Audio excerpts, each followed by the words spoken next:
Hello friends, कैसे हैं आप सभी का हमारे official YouTube channel unique coaching centre Harbatpur में फिर से एक बार स्वागत एवं अभिनंदन है। मैं अमित डिम्डी आप सभी के बीच आज उत्तराखंड की प्रमुख साहित्यकारों की सीरीज में राजेश जोशी के जीवन परिचय से संबंधित व्याख्यान को आपके सामने लाया हूँ कि इन्होंने क्या क्या जिंदगी में किया है, कहाँ इनका जन्म हुआ, माता पिता कौन था, कौन कौन सी कविता संग्रह, कहानी संग्रह और कौन कौन सी बाल कविताएं इनके द्वारा लिखी गई थी। तो इस पर चर्चा करते हैं।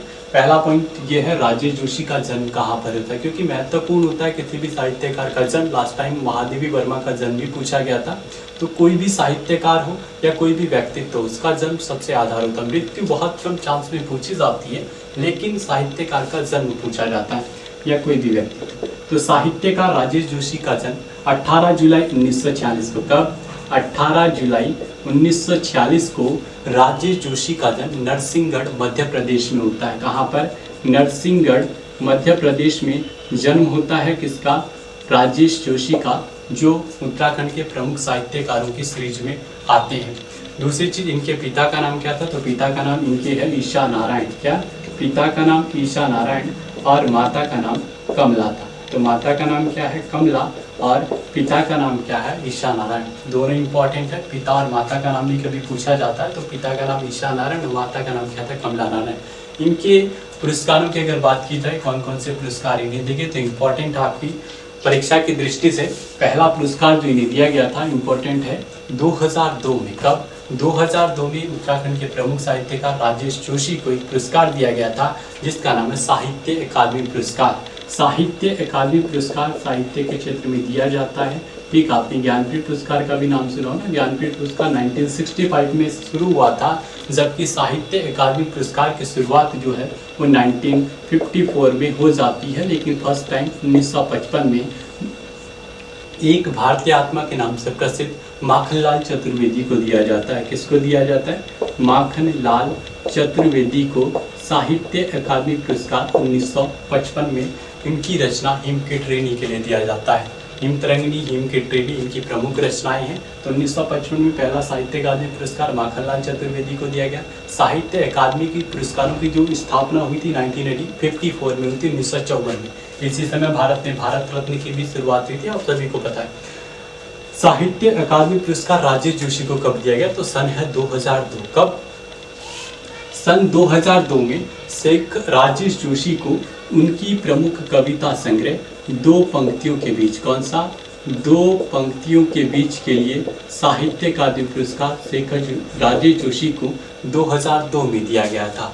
नेक्स्ट पॉइंट, दो पंक्तियों के बीच के लिए 2002 में ये पुरस्कार दिए गए, इनका कविता संग्रह। दो और कौन कौन से पुरस्कार दिए गए? तो आप मध्य प्रदेश राज्य में पुरस्कार दिया जाता है शमशेर पुरस्कार। कौन सा? शमशेर पुरस्कार। एक दिया जाता मध्य प्रदेश सरकार के द्वारा शिखर पुरस्कार, शिखर पुरस्कार। और तीसरा आपका जो है वो दिया गया पहल पुरस्कार, और चौथा जो पुरस्कार था वो दिया गया था माखनलाल चतुर्वेदी पुरस्कार। तो माखनलाल चतुर्वेदी पुरस्कार, शिखर पुरस्कार, शमशेर पुरस्कार, पहल पुरस्कार और साहित्य अकादमी पुरस्कार, इन 5 पुरस्कारों से सम्मानित किया गया था राजेश जोशी को। राजेश जोशी के प्रमुख नाटक की अगर बात की जाए तो प्रमुख नाटकों में इनका आता है जादू जंगल, अच्छे आदमी और टंकारा का गाना। कौन सा? अच्छे आदमी किसका प्रमुख नाटक है? तो अच्छे आदमी प्रमुख नाटक जो है वो है आपका किसका? राजेश जोशी का। सेकंड पॉइंट आता है जादू जंगल। जादू जंगल नामक नाटक किसका है? तो वो भी है आपका राजेश जोशी का। तीसरा बोला मैंने टंकारा का गाना। किसका? टंकारा का गाना प्रमुख नाटक किसका है? तो वो भी है आपका राजेश जोशी। रिपीट, अच्छे आदमी, जादू जंगल और टंकारा का गाना। चीज़ों को जितना आप रिपीट करोगे उतनी ही चीज़ें आपकी समझ में आती रहेंगी। ठीक है, नेक्स्ट पॉइंट की बात की जाए, इन्होंने कौन कौन सी कहानियाँ लिखी या कौन कौन सा इनका कहानी संग्रह? तो कहानी संग्रह में पहला जो पॉइंट आता है कपिल का पेड़, बहुत इंपॉर्टेंट है। कौन सा? कपिल का पेड़ किसका प्रमुख कहानी संग्रह है? तो प्रमुख कहानी संग्रह में कपिल का पेड़ राजेश जोशी का। बच्चे काम पर जा रहे हैं, बहुत इंपॉर्टेंट, पेपर में आया है पहले। बच्चे काम पर जा रहे हैं, ये प्रमुख नाटक कहानी संग्रह किसका है? तो प्रमुख कहानी संग्रह बच्चे काम पर जा रहे हैं, ये भी है राजेश जोशी का। और तीसरा है सोमवार व अन्य कहानियाँ। क्या? सोमवार व अन्य कहानियाँ नामक प्रमुख कहानी संग्रह किसका है? तो भी आंसर हो जाएगा राजेश जोशी। ये तीनों इंपॉर्टेंट है और जो मैंने इससे पहले नाटक बचा अच्छे आदमी, जादू जंगल और टंकारा का गाना, वो भी तीनों चीज़ें क्या है, इम्पॉर्टेंट है।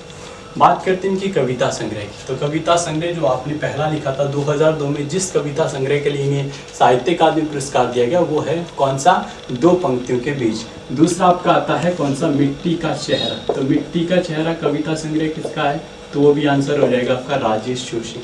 तीसरा जो पॉइंट था आपका मिट्टी का चेहरा के बाद, नेपथ्य में हंसी। कौन सा, नेपथ्य में हंसी जो है ये किसका प्रमुख कविता संग्रह, तो नेपथ्य में हंसी जो है ये भी है राजेश जोशी का प्रमुख कविता संग्रह। तो दो पंक्तियों के बीच, नेपथ्य में हंसी, मिट्टी का चेहरा, एक दिन बोलेंगे पेड़। कौन सा, एक दिन बोलेंगे पेड़, ये आपका पेपर की दृष्टि से इम्पोर्टेंट। एक दिन बोलेंगे पेड़ प्रमुख कविता संग्रह किसका है, तो वो भी है आपका किसका, राजेश जोशी का।